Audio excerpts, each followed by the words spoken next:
Hello friends, welcome to question अवाल classes. मैं हूं आपका दोस्त, आपका भाई क्वेश्चन अवाल। ईएमआरएस की जो वैकेंसीज आई थी टीचिंग और नॉन टीचिंग की, उसके ऊपर उत्तराखंड के हाई कोर्ट ने स्टे लगा दिया है।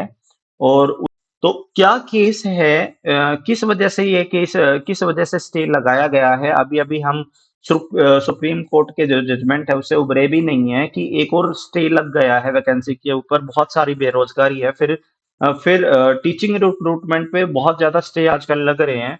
तो क्या कारण रहा है? नेक्स्ट हियरिंग कब होनी है? उसका रिजल्ट क्या हो सकता है? क्या वैकेंसीज पूरी होंगी या नहीं होंगी? इन सभी बातों के बारे में डिस्कस करते हैं। सबसे पहले देखते हैं केस क्या है और सच में ये फाइल हुआ है या नहीं हुआ है। तो आप देख सकते हैं यहाँ पे केस फाइल हो चुका है। उत्तराखंड की ई कोर्ट वेबसाइट के ऊपर आप जा सकते हैं और फाइलिंग नंबर है केस का 5639। इससे आप सारी जो केस की डिटेल है उसको वहां पे जाके चेक कर सकते हैं, एनालिसिस का कर सकते हैं। आपके जो सिंगल बेंच में जस्टिस पंकज पुरोहित के पास ये केस है। और केस करने वाले कौन है? सचिन चमोली। और आपका जो रिस्पोंडेंट है वो national education society for tribal students है, जिसके अंडर ईएमआरएस काम करता है। ठीक है।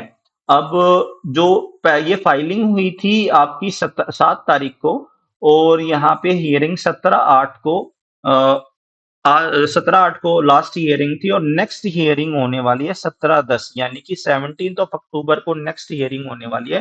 तब तक ना तो फॉर्म फिलिंग शुरू होगी और ना ही कोई काम होगा इसके ऊपर। 17/10 को फैसला होगा कि हियरिंग नेक्स्ट मिलती है या उसी के अंदर फैसला हो जाता है। तो क्या केस है, क्या केस नहीं है? केस तो हो चुका है, स्टे भी लग चुका है, लेकिन किस वजह से लगा है, चलिए ये ऑफिशियल डॉक्यूमेंट है जो मैं आपके सामने पेश कर रहा हूँ, जो आपका हाई कोर्ट की तरफ से आया है। उस ऑफिशियल डॉक्यूमेंट में क्या क्या बातें हुई है, 17 तारीख को क्या क्या बातें हुई हैं, उसके बारे में हम देखते हैं। ठीक है। आपके सीडी भगुना और रविंदर एस रावत जो हैं वो पेटिशनर की तरफ से लड़े हैं। और टीएस विशिष्ट जो है डिप्टी एडवोकेट जनरल, वो स्टेट रिस्पोंडेंट की तरफ से चले हैं। दोनों तरफ की बातों को सुना गया है।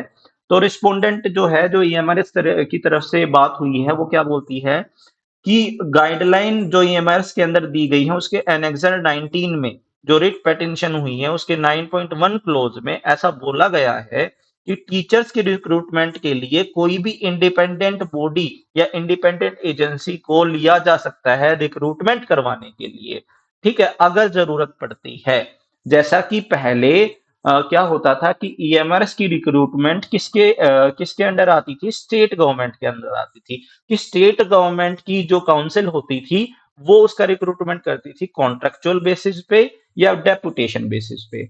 लेकिन अब की बार क्या हुआ है, जो आपका गजट पेश हुआ था इस साल, उस गजट में ये बोला गया था कि 38,000 वैकेंसी एमआरएस में आने वाली है। उसका फर्स्ट फेज निकाला गया था। लगभग 12 से 13 हजार वैकेंसीज यहाँ पे निकाली गई हैं टीजीटी और पीजीटी की। ठीक है। तो यहाँ पे फर्स्ट फेज होने वाला था। और ये जो है, जैसे केवीएस की रिक्रूटमेंट होती है, एनवीएस की रिक्रूटमेंट होती है, इसी तर्ज पे ये रिक्रूटमेंट ली जा रही थी। और ऑटोनोमस बॉडी से, इंडिपेंडेंट एजेंसी से ये करवाई जा रही थी। ठीक है, ईएमआरएस के थ्रू। तो यहाँ पे जो है पेटिशन क्या डाली गई है, ये तो था केस, ये तो बात रखी थी आपके रिस्पोंडेंट, ईएमआरएस ने बात रखी थी कि इंडिपेंडेंट बॉडी से हम रिक्रूटमेंट करवा सकते हैं। और इसके बारे में भी बात बोली गई है। क्या बात बोली गई है? कि सेंट्रल सोसाइटी एडवर्टाइज कर सकती है post for recruitment of teaching और नॉन टीचिंग और टीचिंग रिक्रूटमेंट के लिए सेंट्रल सोसाइटी या सेंट्रल बॉडी या सेंट्रल गवर्नमेंट रिक्रूटमेंट कर सकती है। हालांकि बट यहाँ पे बहुत बड़ी चीज है, उसके डिस्पाइट कोई भी डॉक्यूमेंट वहां पे सबमिट नहीं किया गया है हाई कोर्ट में। और इसके विपरीत जो पेटिशनर्स हैं वो कौन है? वो एक पीजीटी टीचर हैं, कॉन्ट्रेक्चुअल बेस पे काम करते हैं, एकलव्य आदर्श आवासीय विद्यालय कालसी में, जो डिस्ट्रिक्ट देहरादून में है। ये दो लोगों ने पेटिशन डाली है, दोनों पीजीटी पोस्ट पे वहां पे काम करते हैं।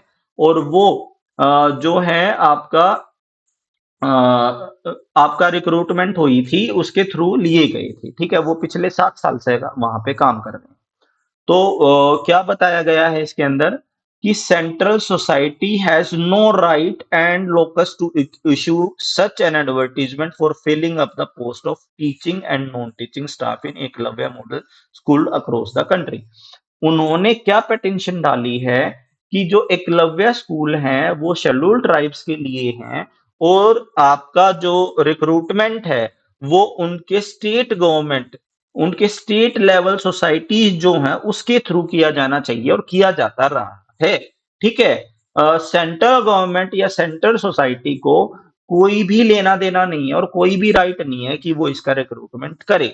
ऐसा उन लोगों का कहना जिन्होंने पिटीशन डाली है कि आपका जो ईएमआरएस का जो रिक्रूटमेंट होना चाहिए वो सेंट्रल गवर्नमेंट के थ्रू नहीं होना चाहिए, वो स्टेट गवर्नमेंट के थ्रू स्टेट लेवल सोसाइटीज के अंदर होना चाहिए।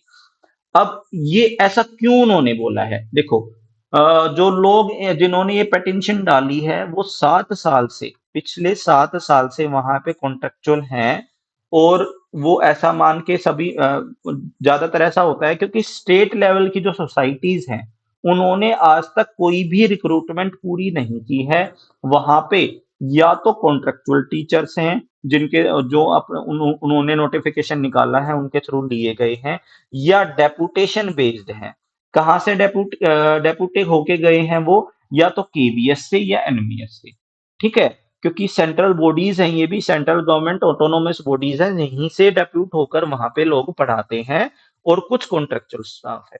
तो वहां के जो लोग हैं, ये रिक्रूटमेंट निकलने के बाद बहुत सारे लोगों को खतरा हो गया है कि भाई परमानेंट लोग आने के बाद कॉन्ट्रेक्चुअल लोगों को हटा दिया जाएगा। इसलिए उन्होंने ये रेट डाली है कि सेंट्रल गवर्नमेंट का तो अधिकार ही नहीं है ये रिक्रूटमेंट करने का, ये स्टेट लेवल सोसाइटी का अधिकार है। तो ये यहाँ पे मुद्दा उठा है, और इसकी अवज में क्यों स्टे लगाया गया है?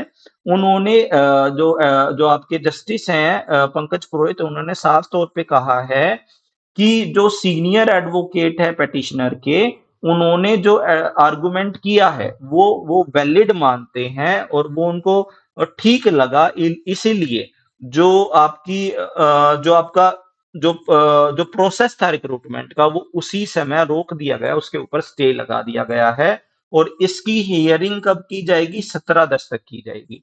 और जो रिस्पोंडेंट है उसको 3 हफ्ते का वक्त दिया गया है रिलेटेड डॉक्यूमेंट्स को सबमिट करने का। ठीक है। तो सीधी सी बात है भाई, स्टे तो लग गया है।